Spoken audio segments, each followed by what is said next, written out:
김건희 여사 특검법과 해병대원 특검법, 지역화폐법이 오늘 야당 단독으로 국회 본회의를 통과했습니다. 여당은 본회의를 보이콧하고 야당의 일방적 처리를 규탄했습니다. 국민의힘은 의료계 건의사항을 비롯한 모든 의제를 놓고 대화하자며 의료계 여야 의정 협의체 참여를 촉구했습니다. 윤 대통령과 한동훈 대표의 24일 만찬에서도 의료개혁 문제가 다뤄질 전망입니다. 민주당은 물가 폭등에 의료 대란까지 겹친 기이한 추석이었다고 평가했습니다. 여러 의혹을 받고 있는 김건희 여사가 추석 공개 행보에 나선 점도 강하게 비판했습니다. 대기자의 시선으로 분석해보는 정가, 동향, 모교 정치클럽 기자, 대기자. 오늘 열린 국회 본회의에서 야당 주도로 3대 쟁점 법안이 통과된 가운데 세 법안 모두 대통령 거부권 행사로 이어질지 전망해보겠습니다.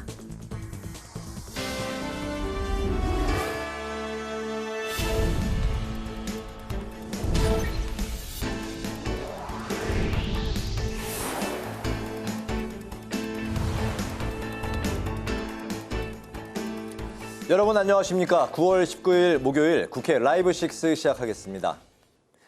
김건희 여사 특검법과 해병대원 특검법, 지역화폐법이 야당 단독으로 국회 본회의에서 처리됐습니다. 야당은 윤 대통령의 수용을 촉구했고 여당은 야당이 정쟁에만 몰두하고 있다며 강력 규탄했습니다. 우원식 국회의장은 여야 의정 협의체 출범을 위한 윤 대통령과 정부의 유연한 자세를 촉구했습니다. 김동길 기자가 보도합니다.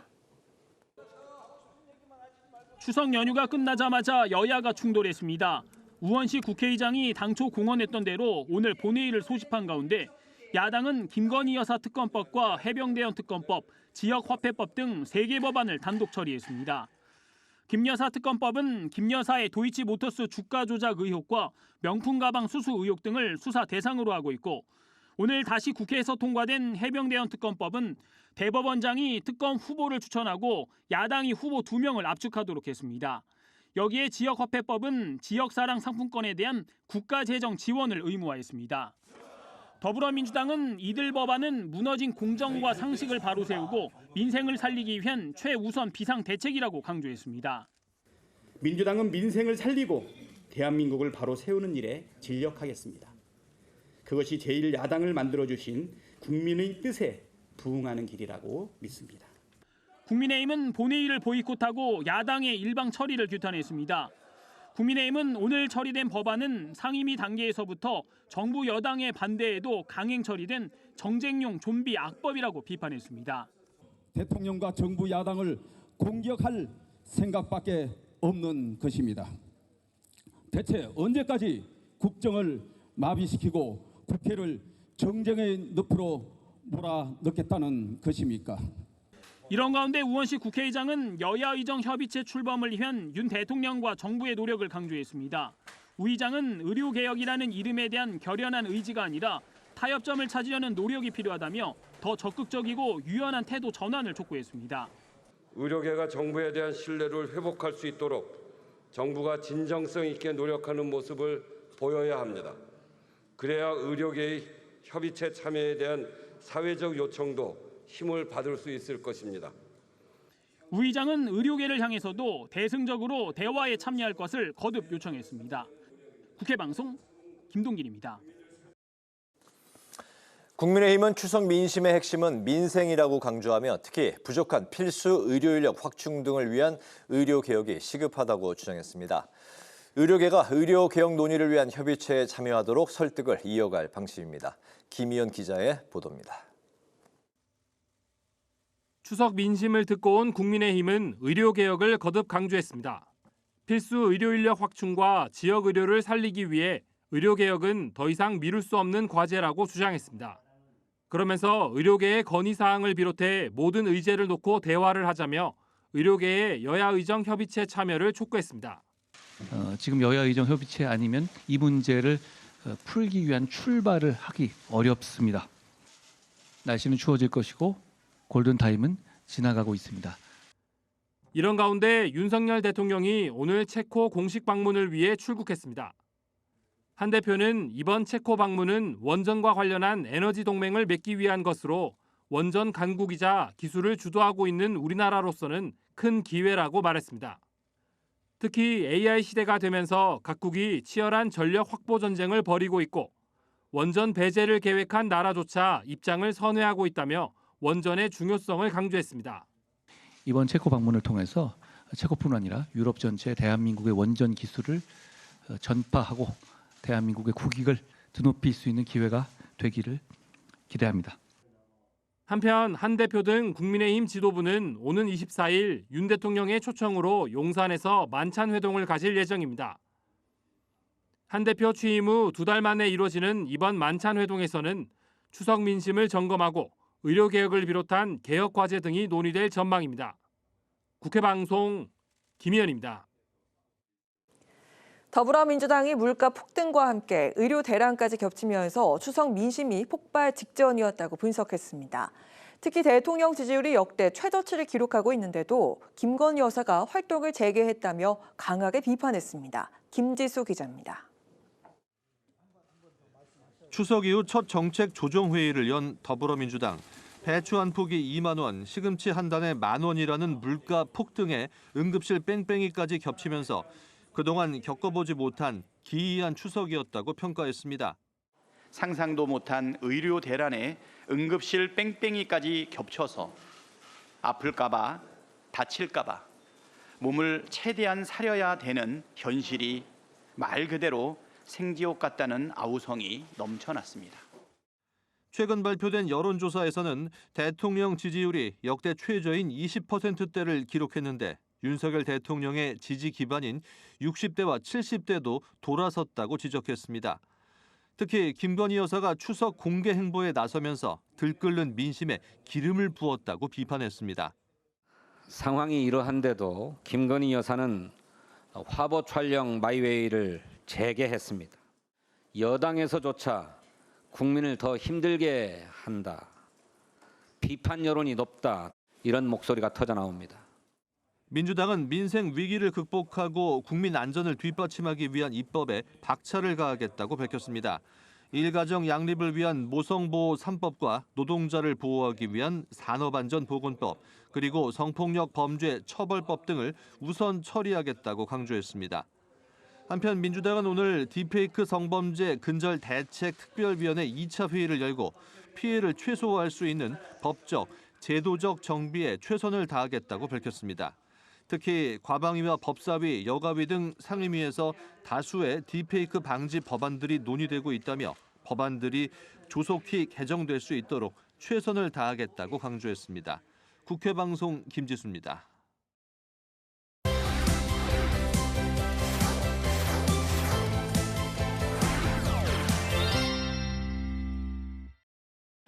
네, 오늘 이슈픽 서한ang 개건 기자와 함께 연휴 이후 곧바로 열린 본회의 이야기부터 해보도록 하겠습니다. 서한ang 기자 안녕하세요. 네, 안녕하십니까? 네, 오늘 그 본회의를 앞두고 국민의힘에선 원래 필리버스터 대응 이야기가 나왔습니다. 거의 확정적이었는데 오늘 의총을 열고 결국 필리버스터를 포기를 했습니다. 결국 본회의가 열리고 1시간 만에 3개 법안이 처리가 됐습니다.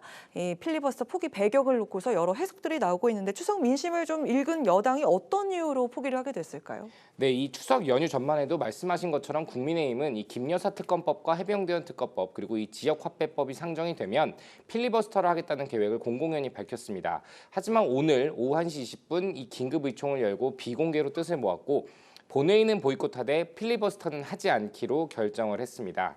이런 분위기는 사실 오늘 오전부터 조금 점쳐졌습니다. 이 배준영 국민의힘 원내수석 부대표가 오늘 오전 KBS 라디오와의 인터뷰에서 필리버스터 여부를 의총에서 결정할 것이라며 이 지도부 차원에서 결정된 사안은 없다라고 설명을 한 겁니다. 네. 여러 해석이 나오는데요. 추석 연휴 과정에서 이 민심을 수렴한 의원들이 당 지지율 하락의 주요 원인으로 꼽히는 이 김건희 여사에 대해서 필리버스터로 육탄방어까지 하는 게 부담스럽다는데 이 힘을 보탰기 때문이라는 그런 말이 나옵니다. 네. 또 김건희 여사 특검법이나 해병대원 특검법은 이 여당의 필리버스터를 해서 이 중도층을 잡기 위해서 유의미한 카드가 아니라는 이 당내 여론도 고려됐다는 얘기가 나옵니다. 국민의힘이 이렇게 필리버스터를 포기하면서 오후 본회의는 더불어민주당 등 야당 주도로 이 3개 법안이 처리가 됐는데요. 국민의힘은 일단 다시 윤석열 대통령에게 거부권 행사를 요청한다는 그런 계획입니다. 네, 이 말씀하신 것처럼 이미 대통령이 거부권을 행사한 적이 있는 해병대 특검법 등은 또다시 거부권 행사를 할 가능성이 아주 높은데요. 이 야당 측의 전략은 무엇입니까? 네, 이 오늘 국회의장과 양당 원내대표 회의 이후 기자들이 박찬대 민주당 원내대표에게 질의한 부분이기도 합니다. 가장 중요한 부분인 것 같긴데 대통령의 거부권 행사가 일단 유력한 상황에서 민주당 국민의 뜻에 맞춰서 일단 이를 강행했다라는 게 민주당의 설명입니다. 이 박찬대 원내대표는 거부권 행사 후에 제 의결이 성사될 가능성이 있냐고 보냐라는 기자의 질문에 국민 눈높이에 맞춰 국민을 바라보는 전략이 가장 중요하다고 생각한다라고 말하면서 이 해병대원 특검법도 김건희 여사 특검법도 대통령 부부에 대한 의혹을 직접 해소하는 특검법이기 때문에 이 국민들이 대통령의 자세가 전향적으로 바뀔 것인지 여부를 맨눈으로 볼 것이라고 좀 애둘러서 설명을 했습니다. 네. 최근에 이 당정 관계가 예전 같지 않은 부분을 노려서 이탈표를 공략할 가능성이 점쳐지는 그런 상황이긴 한데 민주당은 보름 안에 대통령이 거부권을 행사하면 재의결을 통해 통과를 추진한다는 그런 방침입니다. 다만 이 윤석열 대통령의 낮은 지지율을 공략하려는 특검법 발의라는 이런 평가도 나옵니다.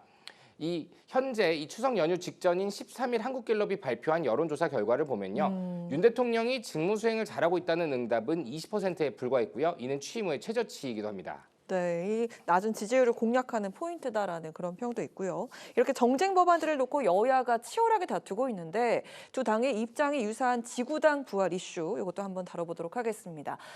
이 지구당 부활 어떤 변화가 실질적으로 생기고 또 어떤 의미가 있는 걸까요?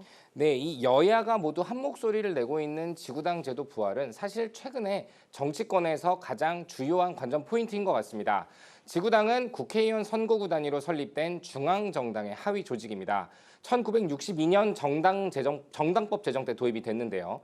이 당원 관리 외에도요, 중앙당과 지역을 연결해서 지역 여론을 수렴하고 맞춤형 지역 공약을 개발하는 역할과 함께 이 당원 교육과 또 의견을 수렴하는 그런 사랑방의 역할을 했습니다. 네. 선거 기간에는 당연히 이 선거 사무실로 활용되기도 했습니다. 이 지구당이 부활할 경우에 국회의원 선거구에서 신인이나 청년 또 원외 정치인의 활동이 활발해질 수 있다는 것도 기대가 되는 부분입니다. 하지만 이 지구당 같은 경우는요, 지난 2002년 당시에 한나라당이 불법 선거 자금을 받은 이 차태기 사건 이후로 이 선거 자금의 투명성에 대한 국민적 여론이 거세지면서 2004년 폐지가 됐습니다. 하지만 국민의힘과 민주당 모두 현재 이 지구당의 부활을 추진하고 있는데요. 국민의힘과 민주당이 내놓은 법안을 보면 약간의 차이는 있지만 지구당의 사무소를 두고요. 또 직원을 고용하고 한도 내에서 후원금의 모금을 허용하자는 내용을 담고 있습니다. 이렇게 되면요. 현재 현역 의원만 가능한 선거군의 사무소 설치와 조직 관리 또 후원금 모금을 원외인 지구당 위원장도 할 수 있게 되는 겁니다. 네, 그렇군요. 국민의힘과 민주당 측에서 지구당 부활에 대해서 같은 입장을, 같은 목소리를 내고 있는 사람들이 많은데 반면에 소수 정당들에게는 불리하다라는 그런 이야기가 나오고 있습니다. 아무래도 그 지구당을 운영하기 위해서 필요한 경비가 좀 많습니다. 그리고 감안했을 때 당원들 규모가 많을수록 또 유리하게 되잖아요. 그렇기 때문에 좀 불리하다라는 그런 입장인 거죠. 네, 그렇습니다. 이 기본적으로 당원들의 후원금을 바탕으로 운영되는 게 이 지구당 제도이기 때문에요. 거대 야당인 국민의힘과 더불어민주당이 많이 유리하다라고 이렇게 평가가 나옵니다. 실제로 지구당이 부활할 경우에요. 주요 지역, 특히 수도권 같은 경우는요. 임차료와 직원 운용비만 해도요. 최소 월 1,000만 원, 많게는 3,000만 원 이상이 들 수도 있다라는 얘기가 벌써부터 나옵니다. 그럼에도 이 지구당이 부활을 하면요. 이 중앙당과 지역당원의 연결이 강화가 되고요. 또 권리당원이 250만 명으로 가장 많은 민주당이 가장 유리하다는 네. 평가가 나옵니다. 또 적극적으로 당원의 활동을 더 유도할 수 있다는 것도 장점으로 꼽힙니다. 국민의힘 당원이 82만 명 수준으로 민주당의 3분의 1 수준에 불과하기 때문에요. 민주당이 가장 유리할 것이라는 언론의 분석이 가장 많이 나오는 이유입니다. 하지만 국민의힘 역시 이 열세인 수도권에서 꾸준히 차기 후보가 지구당을 맡아 이끌 수 있고요. 민주당 역시 부울경 등 이 선거에서 열세를 보인 지역에서 당 후원금을 토대 삼아서 꾸준히 지역 민심을 공략할 수 있다는 점에서 총선 이후 양당에서 지구당 부활 이야기가 나온 겁니다. 이번 총선에서 낙선했던 한 국민의힘 후보는요, 이 제대로 된 경비조차 없는 현재 이 당협위원장 체제로는 자금 관리도 합법적으로 하기 어렵고 무엇보다 제대로 된 당원 관리나 의견 수렴이 어렵다면서 지구당 체제가 되면 안정적으로 지역 민심 공략이 가능해진다라고 희망의 뜻을 밝혔습니다. 하지만 자연스럽게 당원의 규모가 적은 이 제3당들의 경우 지구당을 통해서 얻을 수 있는 게 상대적으로 적다라는 이런 분석이 나옵니다. 이 각 지역마다 지구당을 꾸릴 수 없을 것이란 얘기도 나오고 있는데요. 이 조국 혁신당 대표는 지난 9일 이 비교섭단체 대표 연설 때 지구당을 되살리면 민의를 더 잘 수렴할 수 있는 것도 아니다라면서 이 지구당 부활은 거대 양당 소속 정치인에게만 좋은 일이다라고 비판하기도 했습니다. 네, 오늘 이슈픽은 여기까지 듣겠습니다. 오늘 서원한 기자와 함께했습니다. 고맙습니다.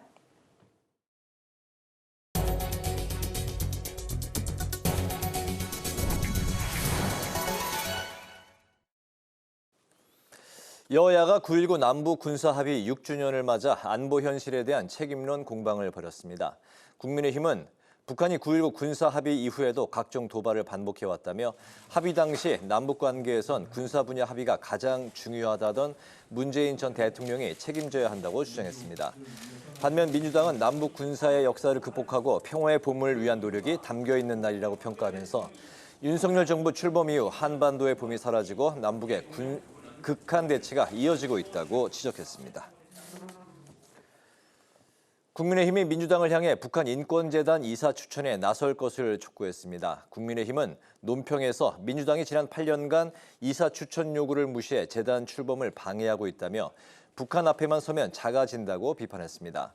특히 국제사회 역시 북한 인권에 대한 우려를 표하고 있는 만큼 민주당이 재단 이사 추천을 계속 외면한다면 인권에 무관심한 정당이라는 오명을 면치 못할 것이라고 경고했습니다. 더불어민주당이 금융투자소득세의 내년 시행 여부 등을 결정하기 위한 토론회를 오는 24일에 개최합니다. 진성준 정책위 의장은 금투세 시행론과 유예론을 대표하는 의원들이 각 팀을 이뤄서 상호 토론하는 배틀 형식으로 토론회가 진행된다고 설명했습니다. 민주당은 토론을 통해 도출된 쟁점을 중심으로 정책의원총회에서 집중 논의한 뒤 당론을 채택할 예정입니다. 허은하 개혁신당 대표가 대통령 배우자의 책임과 역할을 분명히 하기 위한 관련 법안을 제정하자고 제안했습니다. 허 대표는 사실상 대통령 배우자가 영향력을 행사하지만 법적인 공직자가 아니기 때문에 뇌물죄나 청탁금지법 등엔 해당되지 않는다며 대통령 배우자 관련법을 제정해야 한다고 주장했습니다. 특히 대한민국 정치의 투명성과 공정성을 지키기 위해서 대통령 배우자에게도 공직자에 준하는 법적 책임을 지우는 것이 필요하다고 강조했습니다.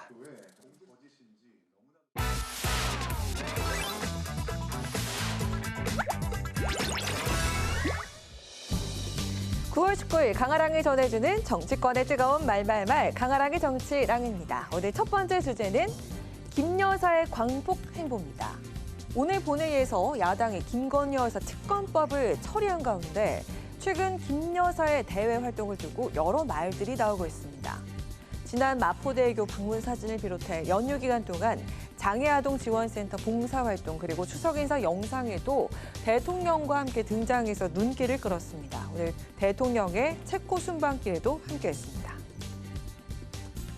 김건희 여사가 가야 할 곳은 마포대교나 체코가 아니라 특검 조사실입니다.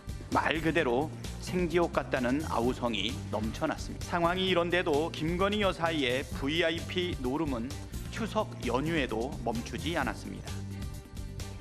김 여사를 향한 온갖 구설과 논란을 감싸오던 그동안의 국민의힘 분위기와는 달리 내부에서도 하나둘 비판의 목소리가 터져나오고 있습니다. 한번 맺고 끄졌으면 좋겠다라는 말씀 드리고 싶어요. 명품백 의혹과 관련해서 이제 정치적인 판단이 또 남아 있으니까 또 당당하게 국민들께 뭐 어떠한 행동이었고 앞으로는 잘하겠다 이런 입장을 말씀하신 다음에 공개 행보를 하시면 국민들이 더 좋아하시지 않을까. 단순한 비판을 넘어 영부인 가이드라인을 정비하고 제2부속실을 조속히 설치해야 한다는 주장도 나왔습니다. 대통령실에서 민의를 잘 수렴을 해서 영부인이 움직이는데 나름대로 가이드라인을 만들어야 될 것 같습니다.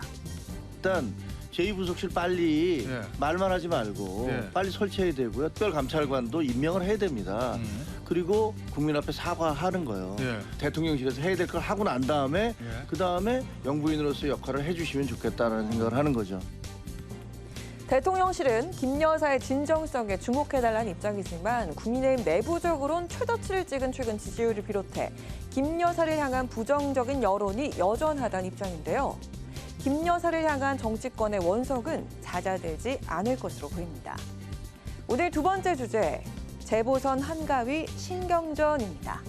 전국 4개 지역 기초단체장과 서울시 교육감을 뽑는 10.16 재보궐선거가 한 달도 채 남지 않은 가운데 야당의 경쟁도 본격화가 되고 있습니다. 특히 전남 영광 곡성군수 지역을 놓고 민주당과 조국혁신당 간의 신경전이 상당했는데요.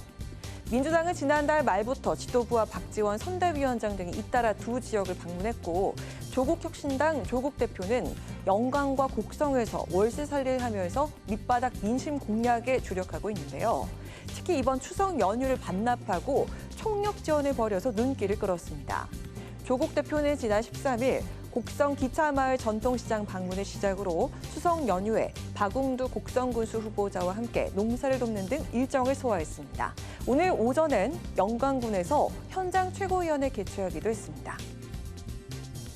저희가 이곳 영광에서 최고위원회를 여는 이유가 있습니다. 여의도가 아닌 민심의 바다에서 직접 국민의 목소리를 청취하기 위함입니다. 그런데 어떤 분들은 이렇게 여쭙습니다. 꼭 호남에서 민주당과 싸워야 하느냐? 저는 이렇게 말씀드리고 있습니다. 이번에 열 전도율이 매우 좋은 프라이팬이 새로 나왔습니다. 최신형 프라이팬 새로 하나 장만해 보십시오. 이렇게 말씀드립니다. 네, 그런가 하면 박지원 민주당 의원이 민주당의 영광군수 선거대책위원장을 맡은 가운데 신장식 조국혁신당 원내 부대표가 최고령 의원이자 호남의 대표 정치인인 박 의원을 저격하는 듯한 발언으로 신경전을 고조시켰습니다. 어르신께서 이렇게 많이 다니시는데 굉장히 고생하시더라고요. 조금 민주당이 돌이켜봐야 될 것 같습니다. 호남을 대표하는 정치인을 민주당이 DJ 이후에 키웠느냐. 아직도 박지원 의원이시란 말이죠. 민주당은 지역 민심을 바탕으로 우세를 점치고 있긴 하지만 지난 총선처럼 조국혁신당의 돌풍 가능성도 무시할 수는 없는 상황입니다. 특히 민주당이 영광군과 곡성군 중 한 지역이라도 혁신당에 내주게 된다면 이재명 대표 등이 있는 정치적인 타격도 치명적일 수 있다는 분석입니다. 10월 16일 날 진행되는 재보궐선거 상황에 대해서 황명선 조직부총장님께서 간단히 보고하고 의원님들, 또 지역의 광역기초의원들 전력을 다 모아서 재보궐선거 지원활동 열심히 하자, 그런 정도 말씀이 있었습니다. 지역구는 민주당, 비례는 조국혁신당, 이른바 지민 비조 구호가 보여주듯 지난 4월 총선만 해도 혁신당과 민주당의 관계는 전략적 동맹에 가까웠지만 이번 재보궐선거만큼은 두 당 모두 진검승부를 벌여야 하는 처지에 놓였습니다. 과연 10.16 재보궐선거의 승자는 누가 될까요? 지금까지 강하락의 정치랑이었습니다.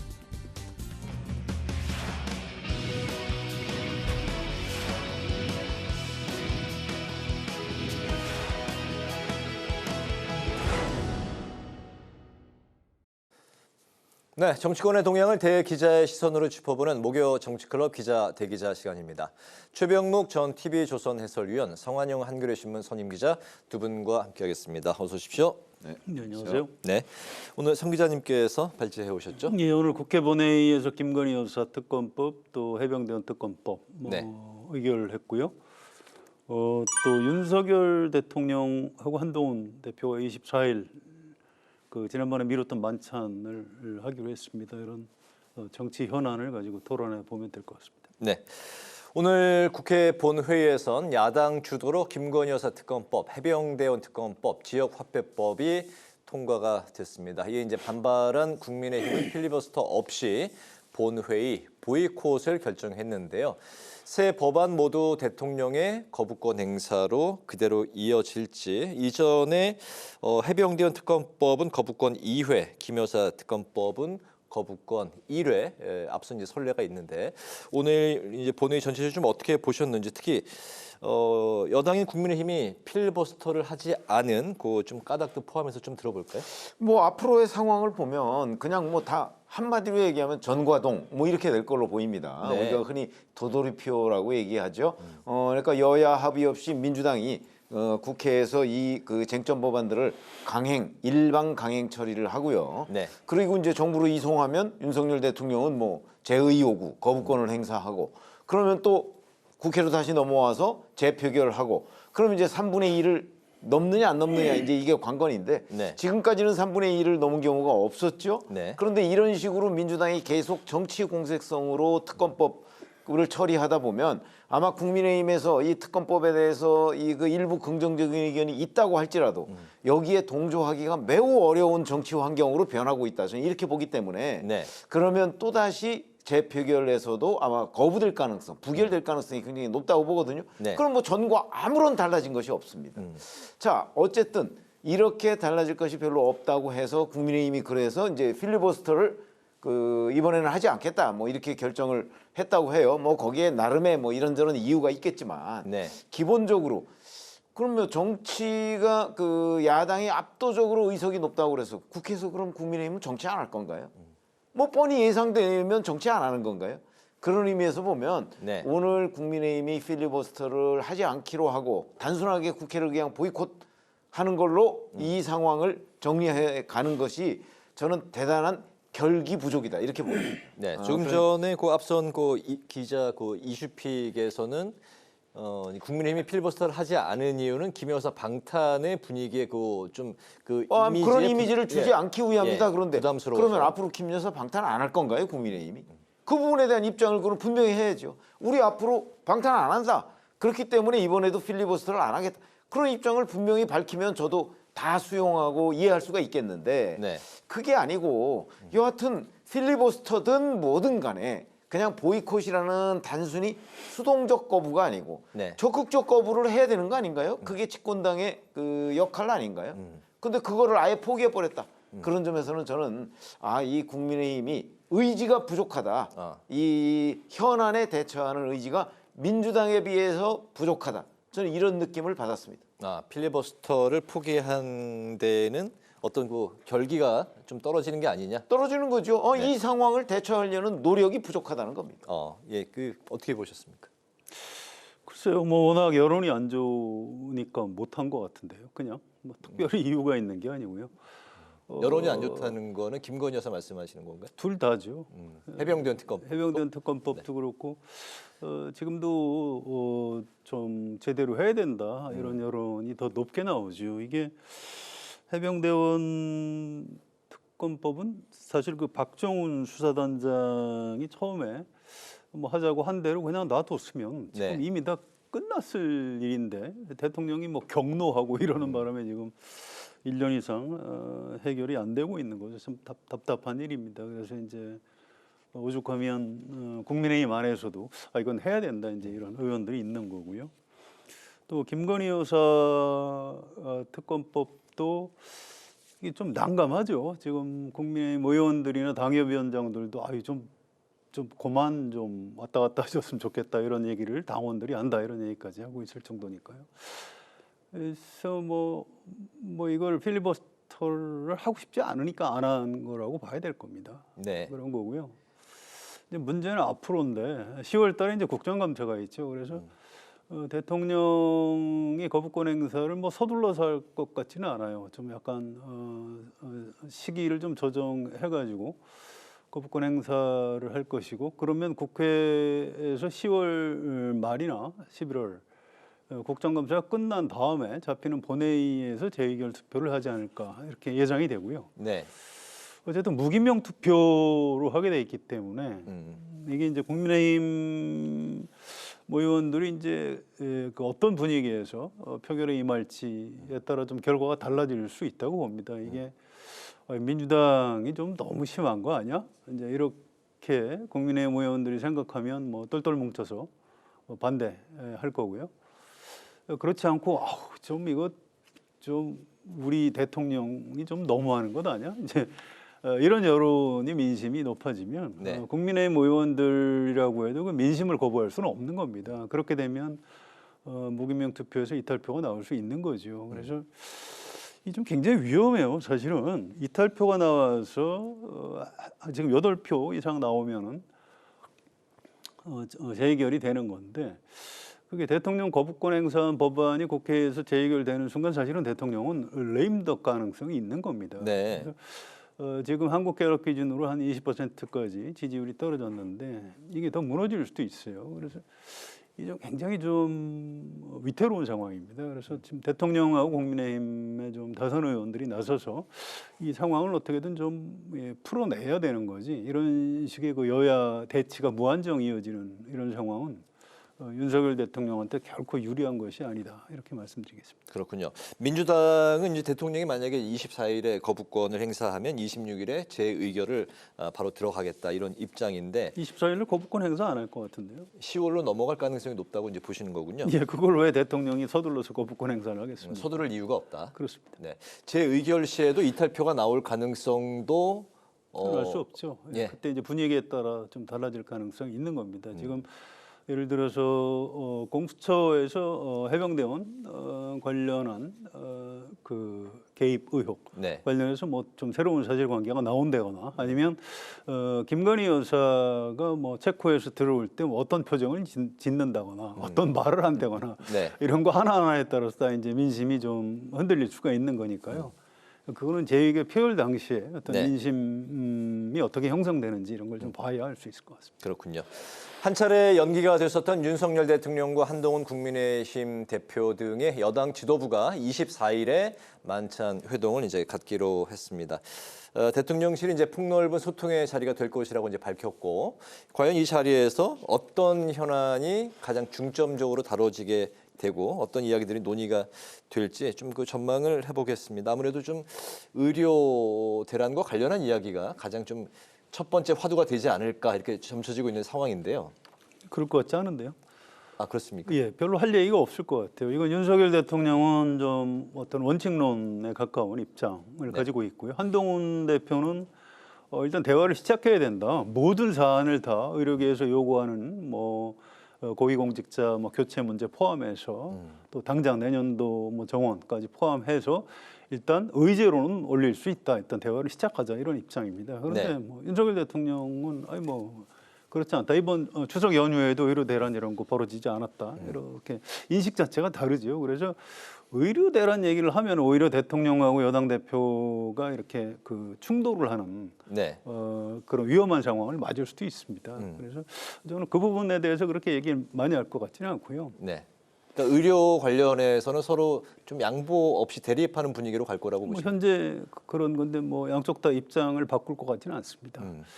그거보다는 네. 사실 별로 그렇게 대통령하고 여당 대표가 별로 밥 먹고 싶지 않은데 먹는 것 같아요. 지난번 추석 연휴 전에 하기로 했던 걸 미뤄서 하는 건데 어제 대통령실에서 발표를 하고 하는데도 뭐 기자들한테 이 엠바고 같은 걸 걸어서 언제까지 좀 보도를 하지 말아달라. 네. 이게 무슨 남북 정상회담을 하는 것도 아니고 대통령하고 여당 대표가 지도부 이렇게 만찬하는데 뭐 저렇게까지 신경을 쓰나 할 정도로 좀 너무 민감해 있습니다. 만찬 회동에 대한 엠바고까지 걸었습니다. 그렇습니다. 대통령실이나 지금 국민의힘 지도부는 좀 너무 아슬아슬해요. 그래서 이게 좀 뭔가 좀 비정상입니다. 그런데 이런 상황에서 만나서 밥 먹으면 할 수 있는 얘기가 공감, 네, 야당 비판 밖에 사실 할 게 없는 겁니다. 그래서 24일 저녁 만찬 회동은 크게 기대를 하지 않는 것이 좀 좋을 것 같습니다.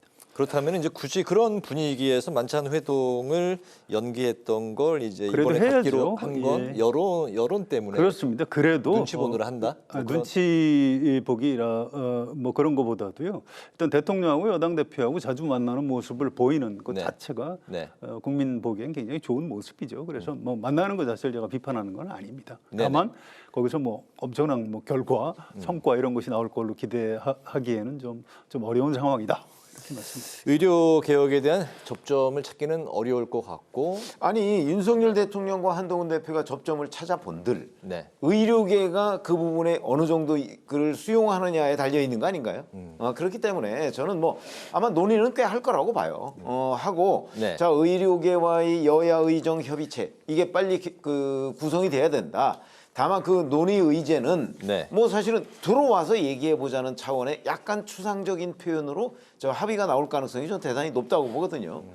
그렇게 해서 여하튼 그 한 자리에 모여서 뭐 대화를 하거나 아니면 주고받는 게 있어야 되는 거지. 네. 의료계가 정원 백지화하지 않으면 우리 대화 안 합니다. 이런 식의 전제 조건이라면 뭐 사실 한동훈 대표와 윤석열 대통령이 만나서 아무리 얘기를 해봤자 소용없는 거 아닌가요? 그렇기 때문에 여하튼 대화의 장으로 의료계를 어떻게 끌어내느냐 하는 방안. 네. 뭐 거기에 혹시 뭐 제3자의 요청, 중재 뭐 이런 것도 필요하면 또 가능하고 뭐 이런 것까지도 저는 논의를 할 거라고 생각을 하거든요. 네. 그래서 아마 그런 부분에 대한 그 의견 접근 같은 게 이루어질 가능성도 있다고 봅니다. 약간 추상적이지만. 네. 그리고요. 그다음에 뭐 김건희 특검법 문제라든가 뭐 여러 가지 정치적 현안이 있잖아요. 당정 정기국회 지금 시작했는데 네. 이런 부분에 관해서도 당정 간에 뭔가 이 이견이 노출되는 그 현상이 굉장히 자주 벌어질 경우에 그렇지 않아도 그 어떤 낮은 지지율 때문에 윤석열 정부가 굉장히 위험한데 네. 만약에 당정 간의 이견도 여기서 또 노출이 된다? 그러면 그 위험은 더욱더 심화되겠죠. 그러니까 적어도 용산 대통령실에서도 그런 걸 알기 때문에 네. 그 이견이 노출되는 걸 최소화하는 그런 선상에서 저는 만찬 회동 같은 것도 그 지금 기획이 된 거 아닌가 이렇게 보기 때문에 네. 아마 어떤 형식으로든 그 뭐 이견이 있다 이런 게 별로 드러날 것 같지는 않다. 이렇게 판단이 됩니다. 네, 이견이 별로 드러날 것 같지는 않다고 말씀하셨지만 어쨌든 그 의대 증원 문제가 가장 그 입장 차이가 좀 나는 그런 부분 아니겠습니까? 그럼요. 당정 간에. 네. 대통령실은 어쨌든 내년에는 의대 증원에 대한 거는 이제 확정이 된 상황이고 변경은 불가하다는 입장이고 네. 한동훈 대표는 내년 증원 문제까지도 좀 열어서 그 의료계를 좀 이렇게 포용하고 대화 창구로 끌어들여야 되는 거 아니에요? 이 부분이 가장 좀 입장이 그러니까 그게 이제 추상적 표현으로 네. 모든 의제에 관해서 토론하자. 뭐 이런 표현으로 나올 가능성이 있다는 거죠. 네, 알겠습니다. 그런 상황에서 이제 박단 전공의협의회 비대위원장이 한동훈 대표가 자신과 만나는 걸 지속적으로 거절했다고 이제 밝혀서 논란이 되고 있는데요. 국민의힘은 박 위원장과 연락이 닿지 않아서 전공의들과 접촉 중이라고 이제 해명을 했습니다.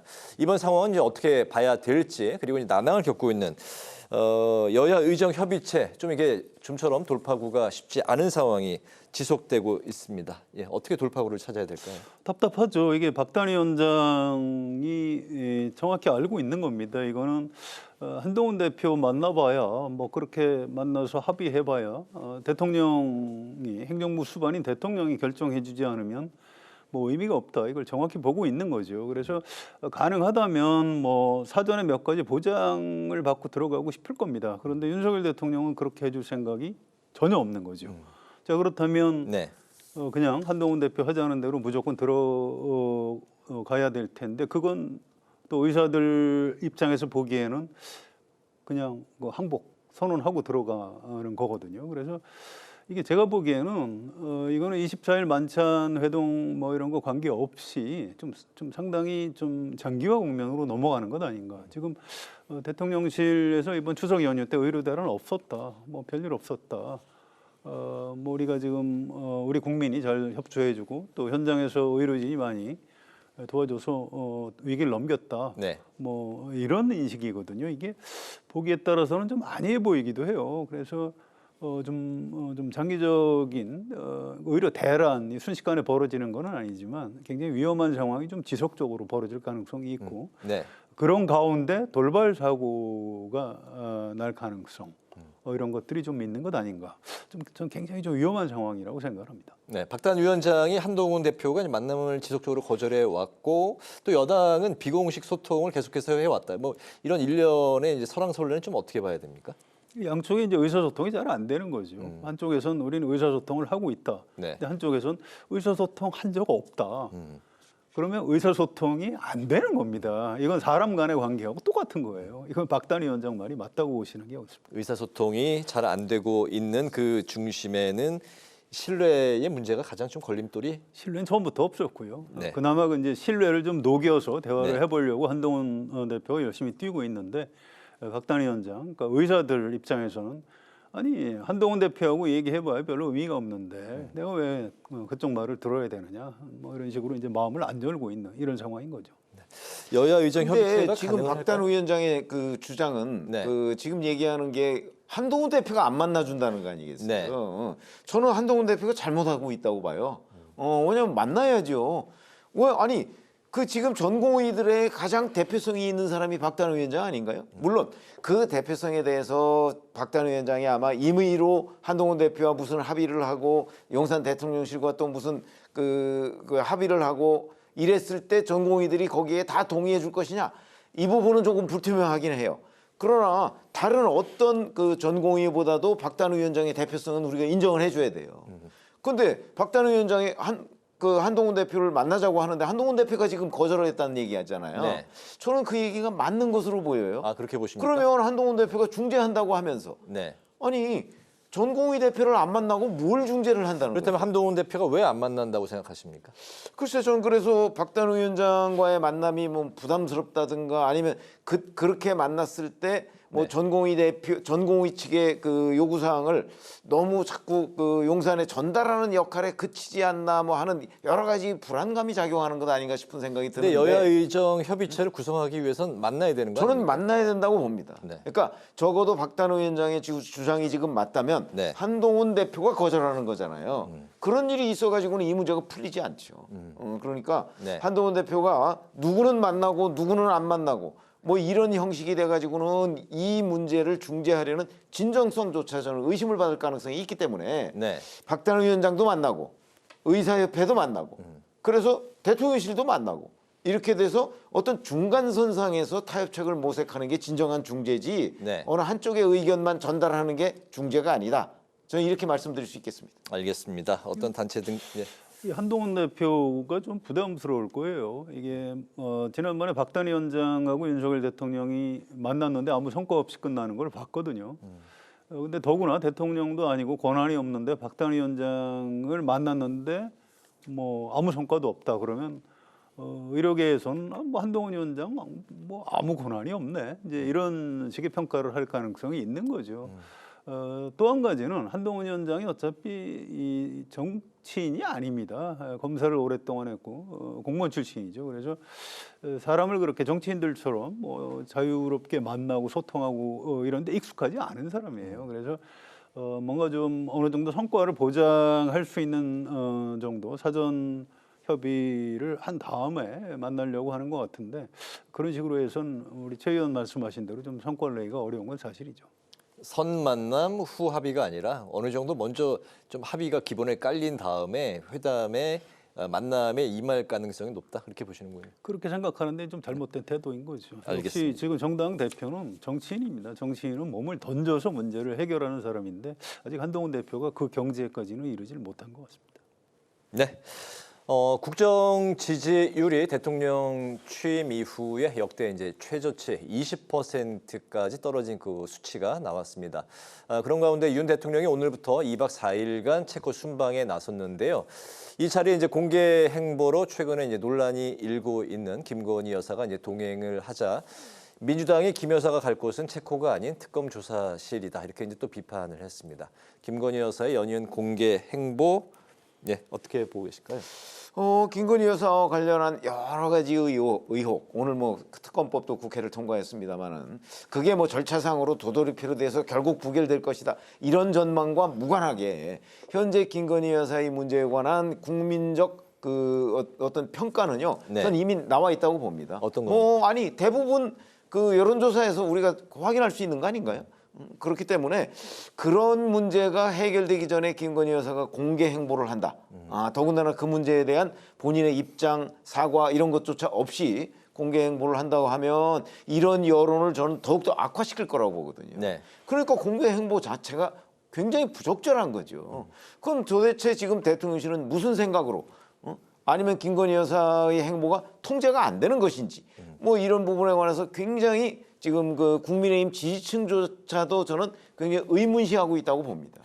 그러면 지금 현재 그 나타나고 있는 김건희 여사의 공개적인 행보는 대단히 부적절하고 누군가는 통제를 해야 되는데 대통령실이 통제가 안 된다면 결국 윤석열 대통령한테 건의를 해서 통제를 하도록 해야 되는 것이고 그렇지 않으면 점점 더 위험한 국면으로 치달을 수가 있다. 저는 윤석열 대통령이 이 부분을 직시해야 된다고 봅니다. 지금 이렇게 적당히 그냥 그냥 본인과 이렇게 그냥 공개 행보하면서 슬쩍 뭉개고 넘어갈 수 있는 상황이 저는 넘었다고 보거든요. 이미 너무나 악화된 여론, 이걸 돌파할 카드를 대통령실에서 만들지 않으면 위험한 국면까지 저는 치달을 수가 있다고 보기 때문에 굉장히 심각한 가운데 이 대책을 세워야 된다 이렇게 생각합니다. 이번 순방도 적절하지 않다 이렇게. 순방뿐만 아니고 모든 공개 행보가 적절치 않다고 봅니다. 네. 약간 구분할 필요는 있습니다. 사실 순방은 이렇게 같이 갈 수 있다고 생각을 해요. 근데 이제 그 전에 있었던 일이 좀 문제가 된 거죠. 이를테면 소외계층을 만나서 봉사활동 같은 걸 하고 뒤늦게 사진 한두 장 이런 일을 했다. 이렇게 공개하는 거는 저는 문제가 없다고 봅니다. 그런데 절대 해서는 안 되는 게 공무원을 만나서 지시하는 듯한 이런 모습을 연출하는 거예요. 그건 대통령이 해야 될 일을 왜 영부인이, 왜 대통령 부인이 그런 일을 합니까? 이번에 여론이 악화된 가장 큰 이유도 그 공무원들한테 자살 예방과 관련해서 이런 지시하는 듯한 말을 했던 그 장면. 저는 결정적이라고 봅니다. 이제 그 위에 이번에 체코 순방 가는데 우리 일반 국민은 별로 보고 싶지 않은데 또 나왔네. 그러니까 이제 막 짜증을 내고 있는 이런 단계지요. 그래서 모르겠습니다. 저는 김건희 여사 문제는 우리 국민이 좀 포기하는 게 나을 것 같아요. 그냥 어디까지 가시는지, 그냥 언제까지 가시는지 그냥 조금만 더 인내심을 갖고 지켜봐 주시는 게 좀 더 정신 건강에 좋을지도 모르겠습니다. 네, 마지막 이슈로 넘어가겠습니다. 전국의 주도권을 놓고 이제 치열하게 경쟁하고 있는 한동훈, 이재명 대표가 최근에 이제 지구당 부활에서만큼 이제 한 목소리를 내고 있는데요. 그렇지만 이제 과거 지구당 폐지를 이제 이끌었었던 오세훈 서울시장을 포함해서 비판과 반발의 목소리도 적지 않은 상황입니다. 그럼에도 이제 양당 대표가 뜻을 모은 이유, 그 이유부터 좀 들어볼까요? 기본적으로 이건 그 의석이 많은 정당이 유리하게 돼 있습니다. 그리고 현역과 원외 이렇게 얘기하면 현역 국회의원이 유리하게 돼 있습니다. 현재의 그 선거운동 시스템이나 아니면 정당 활동 시스템이 현역 의원들이 다 이게 짜놓은 거거든요. 그렇기 때문에 현역한테 절대적으로 유리하게 돼 있고요. 원외 지구당 위원장들한테 지구당을 만들 수 있도록 해주겠다라고 해서 원외 지구당 위원장이 유리한 국면으로 가는 거 아닙니다. 그런데 오세훈 그 서울시장이 오세훈법이라고 해서 2004년에 만들었던 게 지구당 폐지거든요. 왜냐하면 그 당시에 지구당은 돈 먹는 하마다 이렇게 평가를 받았었기 때문에 지금도 만약에 지구당을 다시 부활하게 되면 거기에 또 고정적인 비용이 대단히 많이 들어갈 겁니다. 그럼 그거는 어디서 조달하죠? 이런 부분이 저는 굉장히 부당하다고 생각하기 때문에 아마 원외 지구당 위원장들이 자꾸 요구하니까 한동훈 대표와 이재명 대표가 이제 그걸 긍정적으로 지금 목소리를 내고 있는 것으로 보이는데 아마 본격적으로 좀 20년 전으로 돌아가서 과연 지구당 부활이 어떤 돈 안 드는 정치 이걸 우리가 지향해야 되는데 그 지향점에 부합하는 방향이냐 여기서부터 좀 검토를 해야 된다고 생각합니다. 반대로 가고 있다고 보시는 거군요. 그렇죠. 네. 저는 지구당 부활할 때가 됐다고 생각을 합니다. 이게 옛날 오세훈법 만들 때는 돈 먹는 하마가 맞았는데요. 지금은 정치자금하고 정치자금 입구 출구를 다 철저히 감시가 상당 부분 이루어지고 있고요. 이게 이제 원외 지구당 위원장 또 당협위원장들은 유사 사무실 무슨 연구소 이런 걸 만들었다가 검찰이나 중앙선관위에 적발이 되고 이런 일이 반복되고 있어요. 그래서 이건 풀어줄 때가 됐다 이렇게 생각을 하는데 문제는 이거 쉽지 않을 겁니다. 왜냐하면 일단 국회에 들어온 현역 의원들은 옛날 바깥에 있을 때는 우리 좀 그 지구당 부활을 해달라 이렇게 요구를 하다가 현역 의원이 되면 입을 싹 씻습니다. 이제 진입장벽을 다시 높이는 거죠. 그래서 실제로 이것도 법을 바꿔야 되는 거기 때문에 현역 의원들이 이 법안에 찬성을 해줄지 좀 궁금한데 저는 이제 우리 현역 국회의원들이 조금만 더 착하게 사셨으면 좋겠어요. 옛날에 원외에 계실 때 생각을 해가지고 이제 좀 풀어줄 때가 된 것 아닌가. 저는 그렇게 생각을 합니다. 저는 그거보다는 사실은 그 선거운동의 차이가 현역과 원외가 굉장히 커요. 이것도 현역이 만들어 놓은 시스템이거든요. 네. 현역들은 무슨 뭐 의정보고회니 뭐니 그 아주 유사한 선거운동을 굉장히 폭넓게 할 수 있어요. 원외지구당 위원장들은 그거 현수막 하나 제대로 못 걸어요.